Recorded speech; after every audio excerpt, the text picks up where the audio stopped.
INSS admite vazamento de dados dos beneficiários, mas garante que já reparou as brechas na segurança. Governo declara emergência no Pantanal, a maior zona tropical úmida do mundo, que está sendo devastada pelo fogo. Seca faz estragos na produção agrícola dos principais produtores de grãos do planeta. Em Porto Alegre, no Rio Grande do Sul, a chuva volta com força e obriga pessoas a saírem de casa mais uma vez. Israel ataca a faixa de Gaza e primeiro-ministro Benjamin Netanyahu diz que o conflito com o grupo Hamas está chegando ao fim. Justiça brasileira autorizou a repatriação de palestino que faz parte de grupo terrorista e estava no aeroporto de Guarulhos, em São Paulo.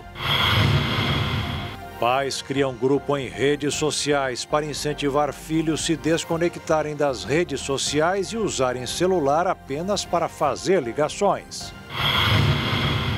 E na primeira reportagem da série especial Renascendo para a Liberdade, a importância do trabalho nas prisões para a recuperação de cidadãos que erraram no caminho. Agora no Jornal das 22.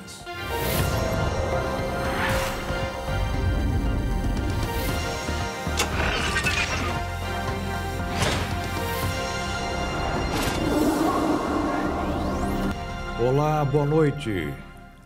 A maior zona úmida tropical do mundo está sendo devastada. O fogo intenso no Pantanal obrigou o governo a declarar situação de emergência durante pelo menos 6 meses. Então vamos ao vivo a Brasília entender melhor o que está acontecendo e o que a União decidiu fazer para ajudar a região com o repórter Ângelo Nascimento. Boa noite, Ângelo. Ô Jaqueto, boa noite para você, boa noite para todo mundo que está acompanhando a gente. Olha, foi um dia de muitas conversas aqui em Brasília, mas antes de trazer então esses detalhes, as informações aqui da capital federal, a gente vai acompanhar uma reportagem que foi produzida pela nossa colega aqui da Rede TV, a Valéria Araújo, né? Ela vai trazer diretamente de Dourados então as informações e fala, por exemplo, do estado de emergência decretado pelo governo ali do estado de Mato Grosso. Vamos acompanhar agora a reportagem.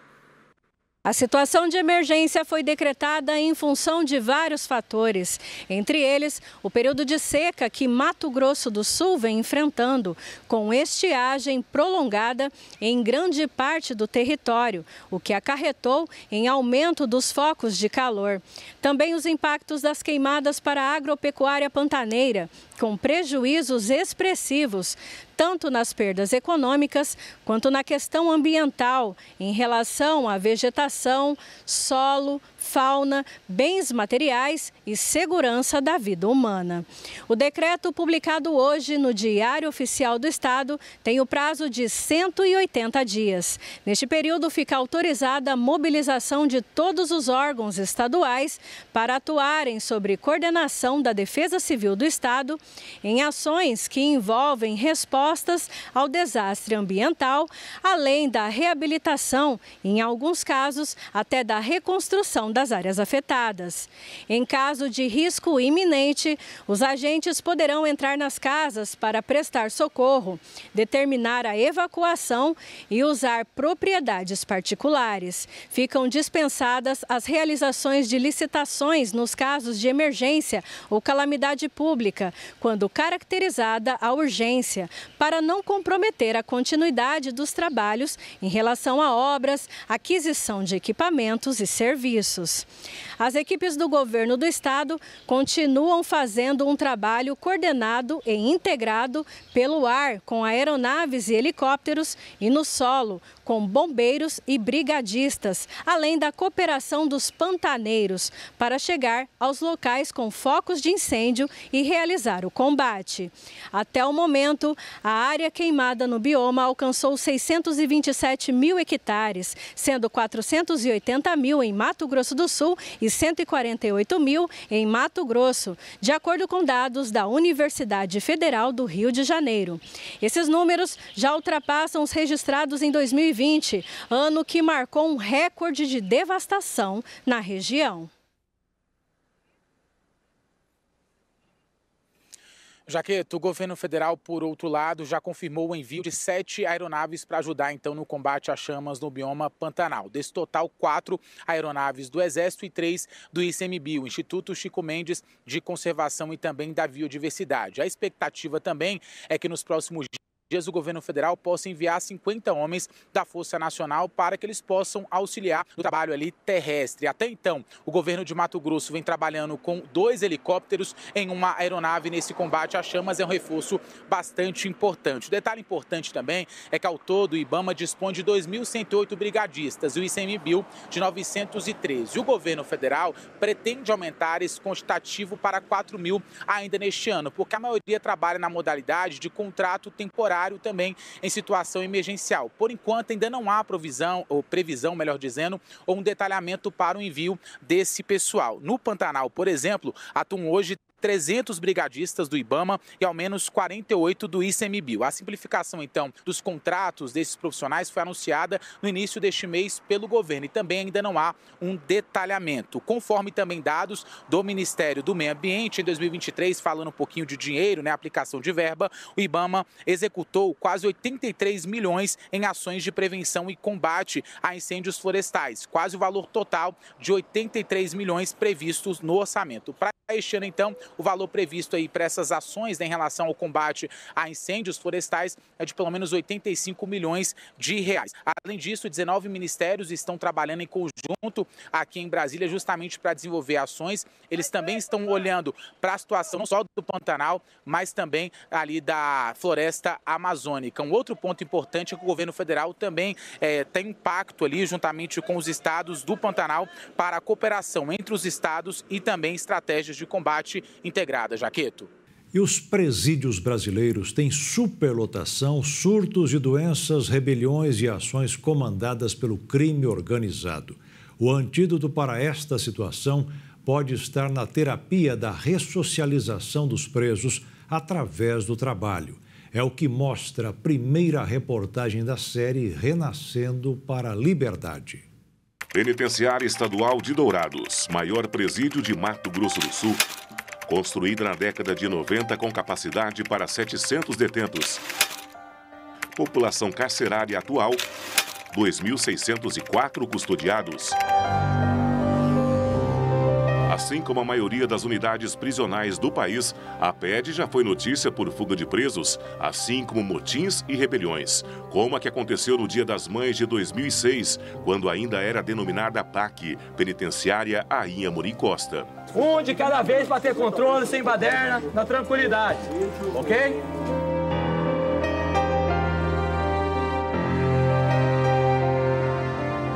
Passados alguns anos, a Penitenciária Estadual de Dourados ainda impressiona, não só pelas suas muralhas de 7 metros de altura, torres de monitoramento ou seu interior com seus amplos corredores, mas pelo trabalho desenvolvido pela AGPEM, Agência Estadual de Administração do Sistema Penitenciário, sob responsabilidade do diretor da unidade prisional, na elaboração de projetos e parcerias para que detentos tenham forma de trabalho dentro da unidade. Uma forma de garantir condições de ressocialização e ainda maior capacidade de controlar a segurança do local.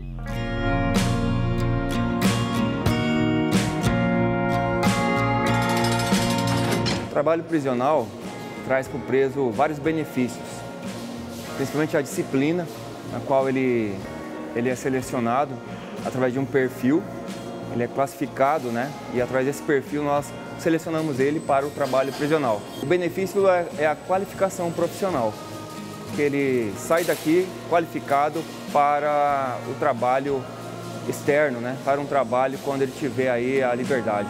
De acordo com a Lei de Execução Penal, a remissão por meio do trabalho garante ao condenado um dia de pena a menos a cada 3 dias trabalhados. Ou seja, em um ano, a remissão é de 104 dias, o que é um direito do apenado. Alguns detentos também têm o direito a uma remuneração, não sendo permitido receber valores menores do que 3/4 do salário mínimo nacional. Os que recebem salário são feitos através dos convênios feitos com a empresa e com o órgão administrador, no caso a AGPEM. Então essas empresas, elas selecionam os preços conforme o perfil adequado que elas exigem Então, a partir daquele momento que a empresa ela instala aqui no parque industrial, nos barracões de trabalho, ela paga um salário.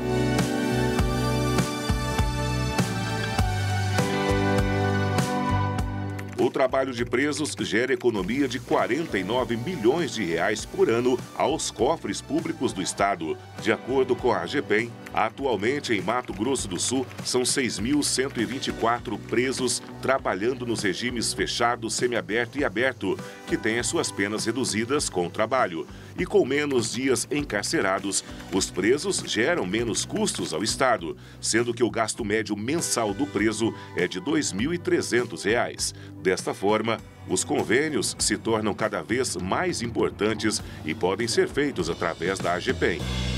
O empresário que tem interesse em trabalhar, em colocar a sua empresa dentro dos barracões de uma penitenciária, ele fará um convênio com a empresa, o órgão administrador, e ele vai ter alguns benefícios, Por exemplo, um barracão, a logística para poder trazer o insumo, produzir e distribuir para Dourados ou até mesmo para outros estados. E vai ter alguns benefícios fiscais. Fabricação de bolas, confecção de uniformes, marcenaria, cozinha, horta e lavanderia.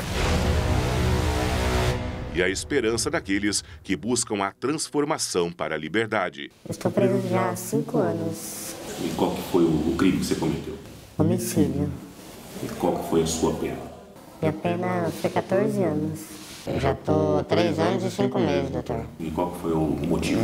Foi tráfico de drogas.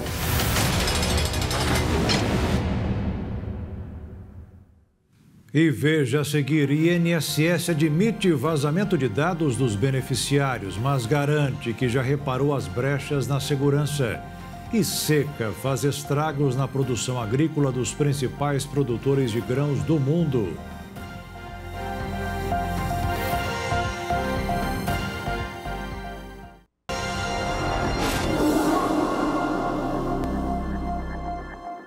O INSS reconheceu que houve uma invasão no seu sistema e milhões de dados dos beneficiários foram acessados. Mas não houve prejuízo e o órgão informou hoje que a brecha na segurança já foi corrigida. Vamos voltar a Brasília para entender melhor o que aconteceu com o repórter Ângelo Nascimento. Ângelo? Jaqueto, segundo o INSS, esse problema que acabou expondo ali os dados de 40 milhões de aposentados e também pensionistas já ocorria pelo menos há muitos anos, ou seja, há pelo menos décadas, Então era por meio ali do acesso de login e também senhas de órgãos externos ao INSS, por meio então de logins e senhas de servidores públicos que já foram até mesmo demitidos, exonerados e também ali pediram até mesmo demissão. A descoberta levou ao desligamento do chamado SUIB, que é o Sistema Único de Informações de Benefícios no início de maio. Acabou complicando ali, o levantamento então da estatística por parte da Previdência Social. Esse sistema então acaba reunindo informações ou armazenando informações básicas, dos beneficiários, como CPF, tipo de benefício, até mesmo a data de concessão. Segundo o INSS ainda, em gestões anteriores foram distribuídas senhas a outros órgãos federais para o ingresso ao sistema. A distribuição era feita então a órgãos de controle, como a Controladoria Geral da União e também a Advocacia Geral da União para a defesa do governo em ações judiciais. No entanto, não havia monitoramento para as senhas. O problema, segundo também o Instituto Nacional do Seguro Social, não resultou em prejuízo aos cofres públicos, porque o sistema não é usado para liberar esses benefícios. Agora, então, segundo também o INSS, vai ser feito o controle depois do diagnóstico desse problema. Jaqueto. Obrigado, Ângelo, pelas informações. Uma boa noite. E 96 municípios do Brasil têm mais aposentados por idade do que idosos de fato. Dados revelaram que a prática acontece devido à grande quantidade de aposentadorias por idade concedidas pelo INSS. Dos 96 municípios com mais aposentados por idade do que idosos, 85 estão na região Nordeste, 5 na região Norte, 3 no Sul, 2 no Sudeste e 1 no Centro-Oeste. Para realizar o levantamento, o pesquisador Rogério Nagamini, ex-secretário do Regime Geral da Previdência Social, juntou informações do INSS com dados do Censo Demográfico de 2022 do IBGE, Instituto Brasileiro de Geografia e Estatística. Pela lógica, o número de aposentados por idade deveria ser menor do que a população idosa, pois nem todos os brasileiros contribuem para a Previdência Social para ter direito ao benefício. E mesmo quem contribuiu não necessariamente se aposenta por idade, pode ter acesso a outras modalidades, como a aposentadoria por tempo de contribuição, como aponta a pesquisa. Na cidade de Paulistana, no Piauí, por exemplo, a população de pessoas aptas a receber a aposentadoria é de 3.550 segurados, de acordo com os dados do IBGE. Mas o município conta com pouco mais de 8.000 aposentados por idade. O estudo também mostrou resultados atípicos em municípios do interior do Maranhão, Piauí, Paraíba, Rio Grande do Norte e Bahia. A pesquisa levou em conta homens com 60 anos ou mais e mulheres com 55 anos ou mais na data 1º de agosto de 2022, em cada um dos municípios brasileiros. Na aposentadoria urbana, as idades exigidas antes da reforma eram de 60 anos para mulheres e 65 para homens, além do tempo mínimo de contribuição de 15 anos. Atualmente, a única mudança para quem já era segurado foi a idade mínima da mulher, que subiu para 62 anos. Assim, em área urbana, nem toda a população do recorte da pesquisa teria direito à aposentadoria por idade. No entanto, o pesquisador Nagamini diz que os dados do INSS levam em consideração o local de pagamento da aposentadoria, enquanto o censo demográfico indica onde os cidadãos vivem. Ele ainda afirma que não é uma prova conclusiva de fraude ou problema, mas é uma discrepância que merece uma análise mais aprofundada. Já o Ministério da Previdência Social disse que nem sempre o número de benefícios emitidos para um município corresponde a beneficiários que residem nesse município e que o mesmo segurado pode receber mais de um benefício emitido, como aposentadoria e pensão, por exemplo. A revisão dos benefícios é essencial no plano da equipe econômica para finalizar a proposta do orçamento de 2025. O governo federal pretende iniciar essa reavaliação já no próximo mês. Os gastos de brasileiros no exterior cresceram e somaram o maior valor nos 5 primeiros meses de um ano desde 2019. Segundo os dados divulgados hoje pelo Banco Central, a conta de quem viajou para fora do país foi de 1 bilhão e 230 milhões de dólares, o equivalente a 6 bilhões e 730 milhões de reais, 2% a mais do que no mesmo período do ano passado. Já os turistas estrangeiros gastaram 8% menos aqui no Brasil. E a semana no mercado financeiro começou com os operadores mais atentos ao que está acontecendo no exterior. Por isso, as operações acompanharam o ritmo internacional. O dólar apresentou uma queda de quase 1% e fechou o dia cotado em R$ 5,39. Já a Bolsa de Valores subiu mais de 1% e terminou o pregão aos 122.637 pontos. O preço do etanol subiu em 15 estados na semana passada, mas outros saíram beneficiados. Segundo um levantamento da ANP, a Agência Nacional de Petróleo, o valor ficou estável em 5 estados e o consumidor pagou menos em 6, além do Distrito Federal. O custo foi maior no Rio Grande do Sul, onde o litro saiu por R$ 5,83. Já o motorista de Mato Grosso gastou menos para abastecer, com o litro custando em média de R$ 3,55. O tempo ruim está prejudicando a agricultura no mundo inteiro. Se a previsão de seca no celeiro agrícola do planeta vai prejudicar o rendimento da produção de arroz e outros grãos, o excesso de chuvas as culturas em outros países. O reflexo é sentido sempre no preço dos alimentos. As temperaturas recordes nas principais regiões de cultivo do mundo atrasaram o plantio e prejudicaram as culturas em desenvolvimento à medida que o impacto da mudança climática se intensifica, com vastas áreas de terras agrícolas na Rússia, China, Índia e Estados Unidos passando por condições extremamente quentes e chuvas abaixo do normal. Os preços globais do trigo saltaram para uma alta de 10% em maio, depois que o clima adverso reduziu os rendimentos da safra em maturação na Rússia, o maior exportador. O clima quente no sul da Rússia afetará as colheitas devido à falta de umidade no solo, com menor precipitação e calor também esperados nos Urais, na Sibéria Ocidental e na Transbaicália. É o que informou o Centro Hidrometeorológico da Rússia em sua previsão. O sul e o leste da Ucrânia também registraram um clima quente e seco entre 1º de maio e 10 de junho, com a seca prejudicando o desenvolvimento das colheitas de inverno e primavera em partes das regiões de Kharkiv e Donetsk.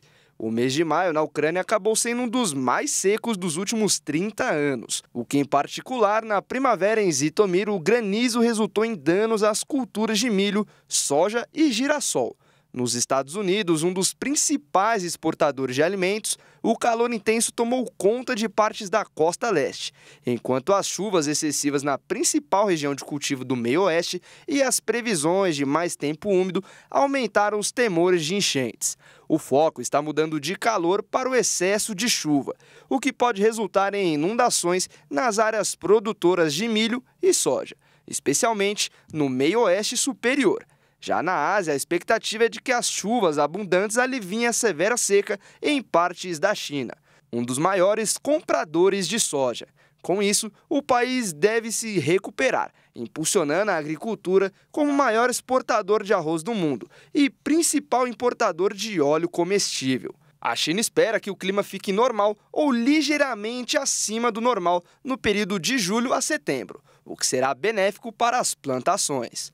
Enquanto isso, o clima na Austrália segue normal, com algumas áreas recebendo chuvas acima da média, aumentando a previsão para a safra de trigo, enquanto para a Argentina e Brasil, a expectativa é de clima normal nos próximos meses. E a seguir, Israel ataca a faixa de Gaza e primeiro-ministro Benjamin Netanyahu diz que o conflito com o grupo Hamas está chegando ao fim. E em Porto Alegre, no Rio Grande do Sul, a chuva volta com força e obriga pessoas a saírem de casa mais uma vez.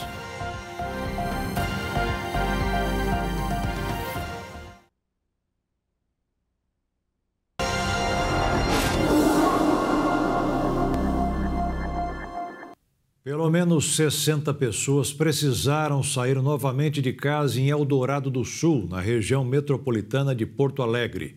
Ruas e avenidas voltaram a inundar após o nível do Lago Guaíba subir 23 centímetros em 11 horas. O nível do Lago Guaíba voltou a subir. Em 11 horas, o nível atingiu 23 centímetros. O rio Jacuí está em 4 metros e 63 centímetros, conforme a Defesa Civil do município.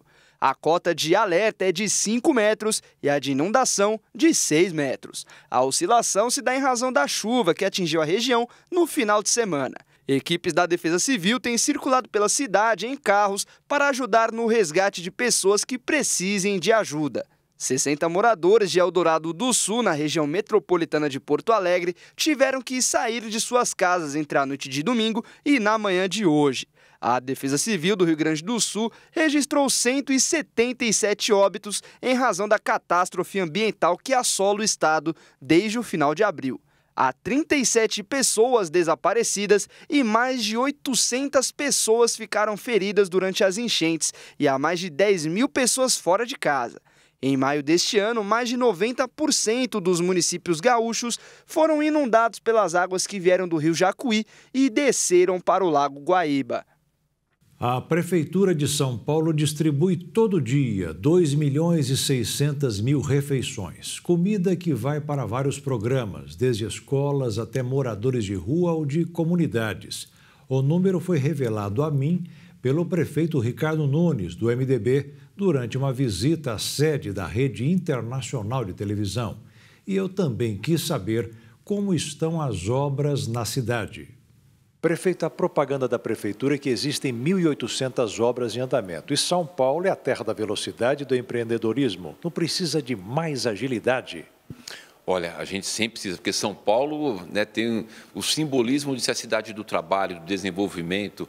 Todos os paulistanos são vistos pelo mundo todo como alguém andando rápido. Então, a gente está andando bastante, estamos correndo. Você vê 1.800 obras. Esse ano nós vamos ter 16 bilhões de investimento. Ano passado, 14 bilhões. Uma cidade em obras, principalmente na periferia de São Paulo. 95% dessas obras são na periferia. Mas a gente não está fazendo só obra, não. Pega, por exemplo, creche. Não tem nenhuma criança na cidade de São Paulo sem vaga de creche. Todas que desejam uma vaga de creche, a gente tem vaga. E lá atrás, em 2015, 2016, eram mais de 100 mil crianças que queriam uma vaga de creche e não tinham. Então, são importantes avanços. A gente sabe que ainda tem muita coisa para fazer, mas ficamos muito felizes, agradecendo a Deus por nos dar saúde, energia, a nós e toda a equipe, para poder continuar avançando. E o senhor tem muitos obstáculos, adversários, e além deles, o Tribunal de Contas do município e o Ministério Público. Tem bastante gente para ajudar, mas tem alguns também que não ajudam a gente a acelerar. Mas nós estamos com muita persistência, com muita dedicação, superando os obstáculos, avançando, não na velocidade que a gente gostaria e que a cidade precisa. Mas a gente não vai desistir, vamos continuar persistindo, trabalhando e um avanço grande já foi feito, né? 1.800 obras na cidade, o maior programa de recapeamento da história da cidade, o maior programa habitacional que a cidade de São Paulo já teve. Então, tem muitas coisas positivas. Você vê que São Paulo, a gente hoje não tem mais aquela quantidade de enchentes que tinha antigamente. Ainda tem, mas nós fizemos um investimento de 7,6 bilhões em canalização de córregos, contenção de encostas, drenagem, microdrenagem. Evidentemente, a gente gostaria de que tivesse andado mais, mas também vamos reconhecer, eu agradeço muito a Deus por ter conseguido superar muitos obstáculos, estar entregando bastante coisa para a cidade e tornar uma cidade cada dia melhor. E como reflexo do Brasil, infelizmente, muita gente passando fome. O que está sendo feito para combater a fome aqui para as pessoas que moram na cidade de São Paulo? Não só o discurso, mas a prática. Exatamente. Essa é a nossa marca, é prática. Nós estamos fazendo o maior programa de segurança alimentar da nossa cidade. Nós distribuímos 7 mil cestas básicas todos os dias nas comunidades mais carentes. Nós criamos o Cozinha Escola. São 65 entidades que nós credenciamos e fizemos um convênio, repassamos o valor. E essas entidades, dentro das comunidades, cada uma fornece 400 refeições por dia. Temos também o Cozinha Cidadã, onde a gente credenciou 85 restaurantes das periferias e a gente compra deles 200 refeições. Eu ajudo aquele comércio lá na periferia, aquele restaurante, aquele bar, aquela cantina, e ele fornece alimentação para quem não precisa, a prefeitura remunera. Então, são muitas ações. Só para a gente ter uma ideia, a cidade de São Paulo distribui por dia, você vai ficar impressionado, todos os dias, 2.600.000 refeições por dia. Dos nossos serviços da Prefeitura de São Paulo, no atendimento aos mais vulneráveis, das pessoas que usam todos os serviços da Prefeitura de São Paulo, são distribuídos todos os dias 2.600.000 refeições. O movimento com o sugestivo nome Desconecta está ganhando cada vez mais adeptos e é formado por pais que não escondem a preocupação com o uso excessivo das redes sociais por parte de seus filhos. A ideia é criar regras com auxílio dos tijolões, aqueles celulares que servem apenas para fazer ligações e só. O uso excessivo de smartphones entre crianças e adolescentes tem levantado preocupações significativas entre especialistas em saúde, nos pais e responsáveis. Esse grupo costuma passar em média 7 horas por dia em frente às telas. Estudos recentes apontam que o tempo excessivo dedicado aos dispositivos pode afetar negativamente o desenvolvimento cognitivo e emocional. Em relação ao aprendizado, a dependência dos smartphones pode diminuir a capacidade de concentração e comprometer o desempenho escolar. A constante distração proporcionada por aplicativos e redes sociais pode dificultar o foco necessário para atividades acadêmicas. Além disso, há crescente preocupação com os impactos na saúde física e mental. O uso prolongado desses smartphones está associado a problemas como sedentarismo, distúrbios do sono e aumento da ansiedade e depressão entre os jovens. Diante desse cenário, grupos de pais estão resgatando os celulares antigos, que oferecem apenas serviços básicos como fazer e receber chamadas, para tentar frear as consequências ruins dos smartphones para as crianças e adolescentes. Esses responsáveis defendem um acordo entre famílias para que os jovens não ganhem os aparelhos tecnológicos até os 14 anos e que só utilizem redes sociais após aos 16. Os telefones conhecidos popularmente como tijolões são colocados por esses grupos como sugestão para que, quando os pais acharem necessários, manterem contato com os filhos. No Brasil, o movimento chamado de Desconecta foi formado há pouco mais de um mês por famílias de escolas particulares e já conta com 20 mil seguidores no Instagram. Nos Estados Unidos, o movimento já passou de quase 100 mil participantes e na Inglaterra excedeu o número de 60 mil. O mercado percebeu a tendência e já aproveita a alta. Até o ano passado, esses aparelhos eram responsáveis por apenas 2% das vendas de celulares nos Estados Unidos, mas analistas apontam que eles vêm ganhando espaço recentemente. A Nokia, grande fabricante dos velhos celulares, chegou a colocar no site o slogan "Telefone burro, escolha inteligente" para impulsionar as vendas. Além desses aparelhos, os relógios inteligentes para crianças surgem como opções ao uso precoce de smartphones. Eles recebem ligações em viva voz que podem ser controladas por um aplicativo instalado no celular dos pais, que conseguem inclusive bloquear o aparelho em determinados horários, como o da escola. A Justiça do Texas, nos Estados Unidos, falhou várias vezes com um homem que ficou 20 anos no corredor da morte. Kerry Max foi acusado pelo assassinato de Linda Edwards em 1977. Eles eram colegas de quarto e só por isso foi considerado o principal suspeito. Depois de 3 julgamentos, descobriram que ele é inocente. Hoje ele está com 68 anos. Já foi solto, mas a justiça ainda mantém o nome dele na lista dos suspeitos. O juiz da Corte Estadual de Apelações determinou que seja feita uma apuração rigorosa no andamento de todo o processo. Israel bombardeou Gaza um dia após o primeiro-ministro do país, Benjamin Netanyahu, afirmar que a fase intensa da guerra contra o Hamas está prestes a terminar. O premier israelense disse que não vai acabar com a guerra enquanto não eliminar o Hamas. O primeiro-ministro israelense, que enfrenta pressões internas e externas cada vez mais intensas, destacou que isto não significa que a guerra esteja a ponto de terminar, mas que a fase intensa da guerra está prestes a acabar em Rafah. Os soldados israelenses lançaram, no início de maio, uma ofensiva terrestre na cidade, localizada no extremo sul da faixa de Gaza e onde dezenas de milhares de palestinos buscaram refúgio dos combates em outras partes do território de Gaza. A localidade foi alvo de disparos de artilharia nesta segunda-feira. Também foram registrados bombardeios no campo de refugiados de Nuseirat, no centro, e no bairro de Zeitun, na cidade de Gaza, ao norte, onde houve combates.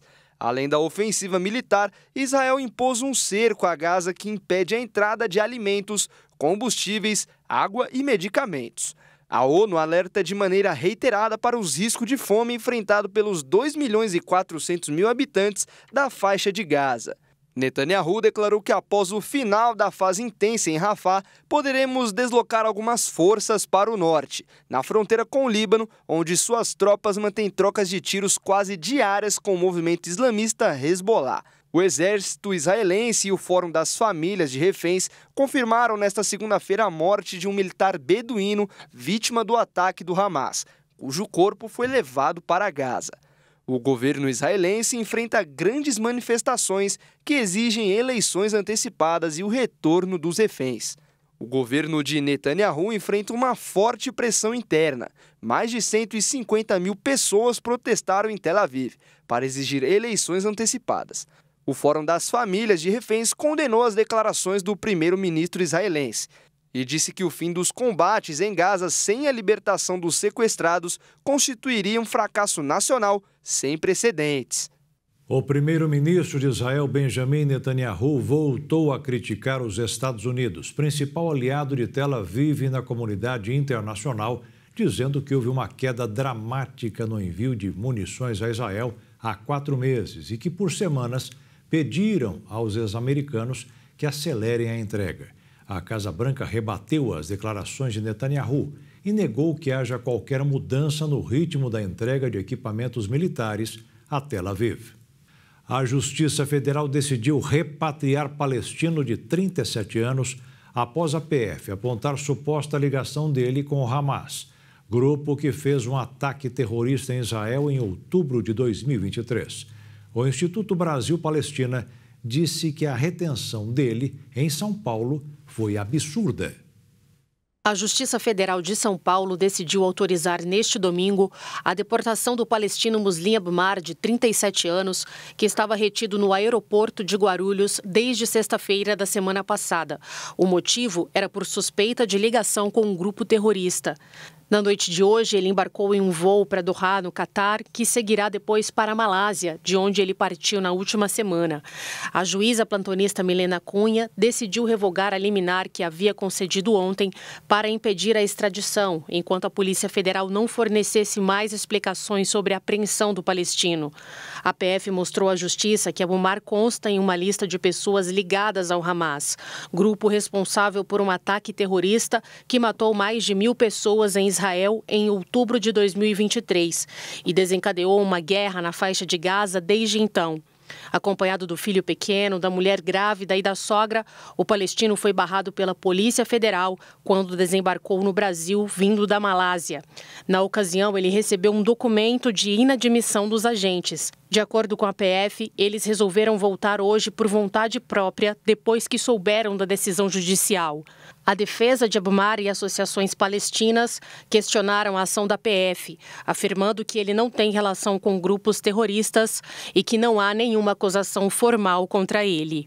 O ator Tamayo Perry, do filme Piratas do Caribe, foi atacado por um tubarão e morreu no Havaí, nos Estados Unidos.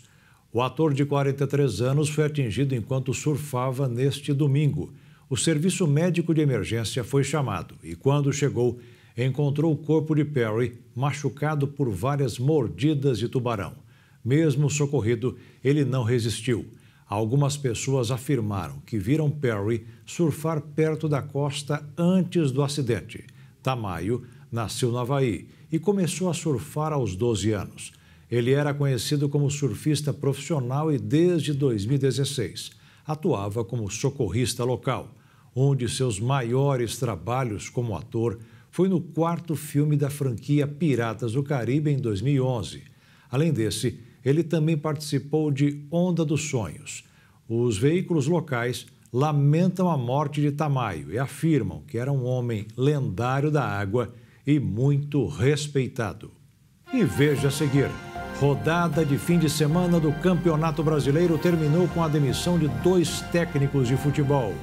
E o Flamengo dá o primeiro passo para construir um estádio de futebol do tamanho da sua torcida.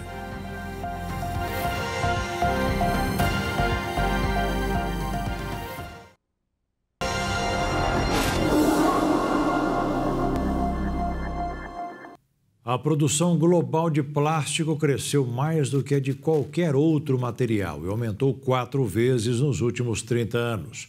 O acúmulo de plástico no meio ambiente e seus impactos negativos têm sido cada vez mais preocupantes. A produção global de plástico deve dobrar até 2060. O descarte aumentou no mesmo ritmo e bateu 450 milhões de toneladas por ano. Quase 40% dos resíduos vão parar em lixões e na natureza. E apenas 9% do plástico descartado no planeta é reciclado.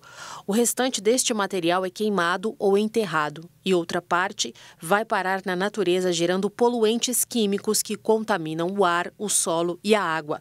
Além disso, produzem gases de efeito estufa ligados à crise climática. O plástico revolucionou a vida moderna, mas ao mesmo tempo se tornou um grande problema. Vítima do seu próprio sucesso, o plástico está presente nos carros e aviões, nos hospitais, nas escolas e na metade das embalagens de bens de consumo, da água, do shampoo, dos produtos de limpeza. E após o uso, todo esse plástico vai para o lixo, porque essas embalagens foram projetadas para o descarte e não para a reutilização ou reciclagem. Mas, felizmente, as empresas estão começando a acordar para esta questão. O tema entrou na pauta da Organização das Nações Unidas, que prevê para este ano um tratado global de combate à poluição plástica, apesar das reticências de países produtores de petróleo. Esse jogo de forças de gigantes tem como pano de fundo questões técnicas, como as diferentes propriedades e aditivos dos muitos tipos de plástico que têm impacto nas nossas escolhas e práticas do dia a dia.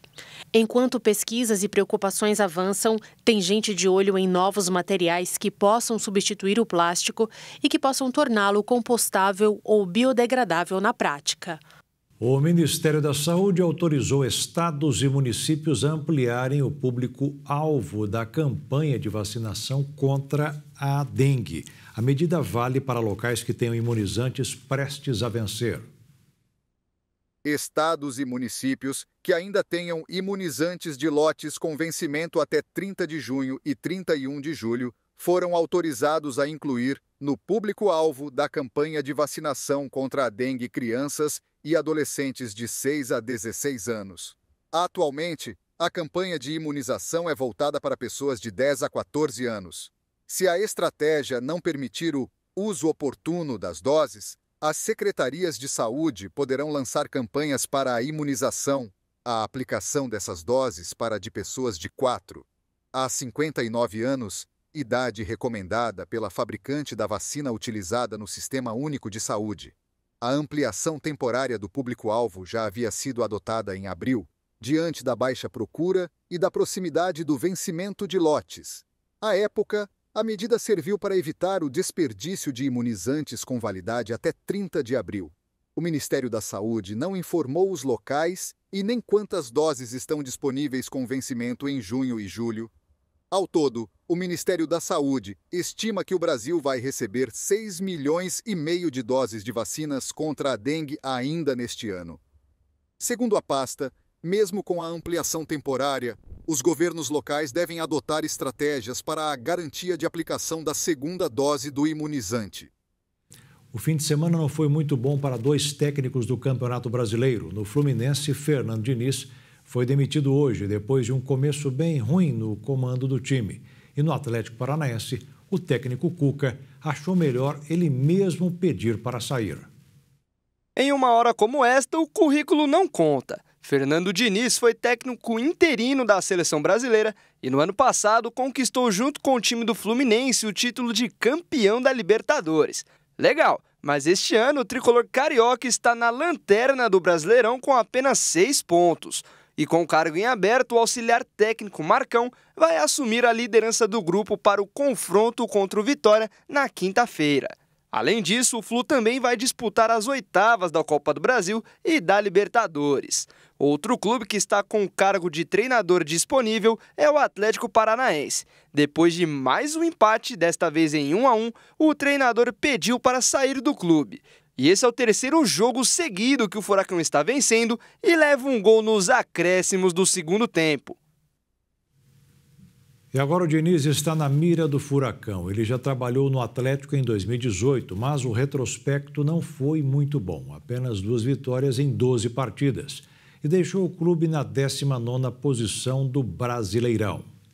E o Flamengo deu o primeiro passo para conseguir construir um estádio gigante no local onde funcionou o antigo gasômetro de São Cristóvão, que já foi considerado o maior do mundo. Hoje, a Prefeitura do Rio desapropriou o local que será leiloado. O time da Gávea vai participar. O decreto de desapropriação do terreno do gasômetro em São Cristóvão, no centro do Rio, para possibilitar a construção do estádio do Flamengo, foi efetuado. A divulgação foi feita pelo Diário Oficial do município no início desta semana.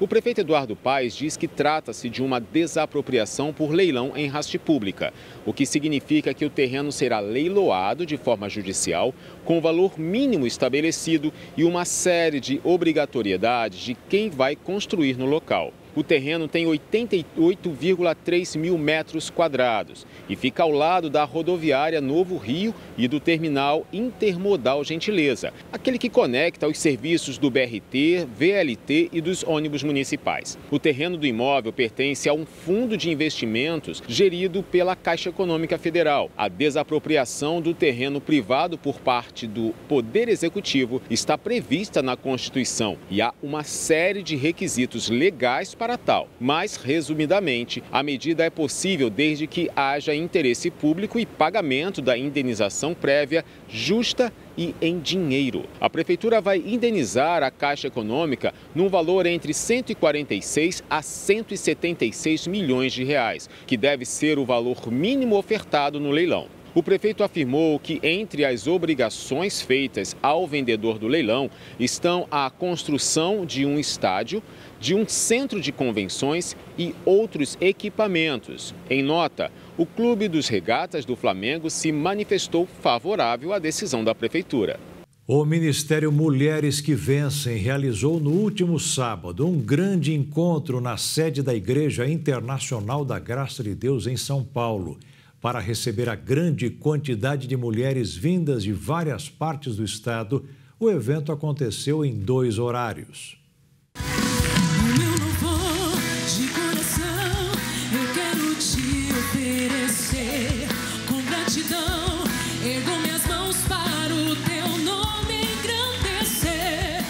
Foi com muito louvor e gratidão que o encontro do Ministério Mulheres que Vencem começou.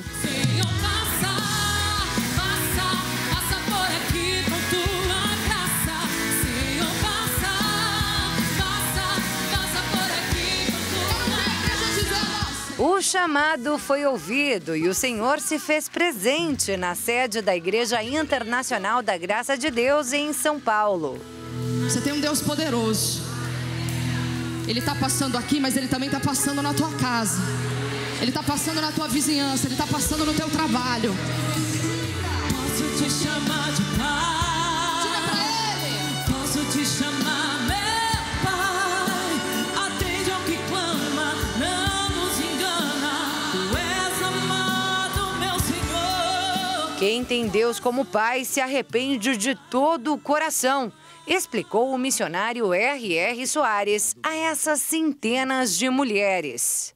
Não suporte qualquer tropeço que você teve. Vou acertar com Jesus. Claro, se você tiver feito mal a alguém, tomou alguma coisa de alguém ou moralmente prejudicou, aí você tem que acertar com a pessoa. Peça a Deus o dia certo, o momento certo, e Ele sabe trabalhar. Mas só quem se abre a essa oportunidade se faz luz, disse o pastor Jaime de Amorim Campos, completando a mensagem de abertura do evento. Você tem que ser a pessoa que busca as coisas do alto e sempre está com essa iluminação, com essa revelação da palavra.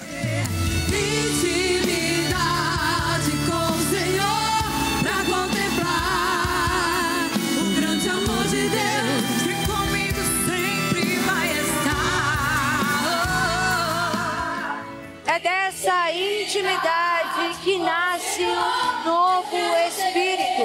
O tema desse encontro de junho do Ministério Mulheres que Vencem. Mas antes é preciso ter um novo coração. E essa foi a principal mensagem passada no altar pela pastora Thaís Benevente, diretora estadual do MQV, aqui em São Paulo. Olha, a gente começou o ano falando que elas são amadas, que elas são queridas e, portanto, elas são fortes. Porém, se a gente não tiver um novo coração e um novo espírito, essa força vai se esvaindo, ela vai indo embora.